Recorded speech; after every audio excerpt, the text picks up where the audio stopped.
छुपी बहुत हुई सामने आ जाना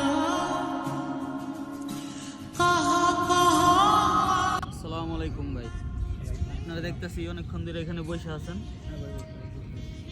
কেন ভাই? কি হয়েছে? মার সাথে একটু উচ্চস্বরে কথা বলছি তো, যার কারণে মনটা আজকে ভালো নেই।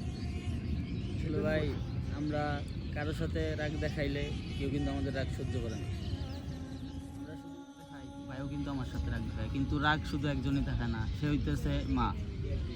আপনি রাগের মাথায় হয়তো আপনার মার সাথে উচ্চস্বরে কথা বলছেন, কিন্তু সে আপনার এই কথায় মনে কোনো আঘাত নেবে না, কারণ জানে আপনি এখনও ছোট। যতই বড় হন, মার কাছে ছেলেরা ছোটই থাকে। তো আপনার বিষয়ে আপনি মা কষ্ট হবে না, কিন্তু মন খারাপ করবে অবশ্যই। তো মাগরিবের আজান হবে, চলেন নামাজ পড়ি। নামাজ পড়ে গিয়ে আপনার আম্মার কাছে আপনি মাপ চান।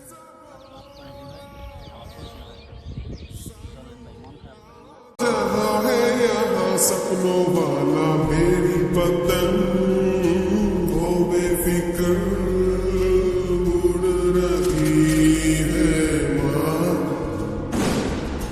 डोर कोई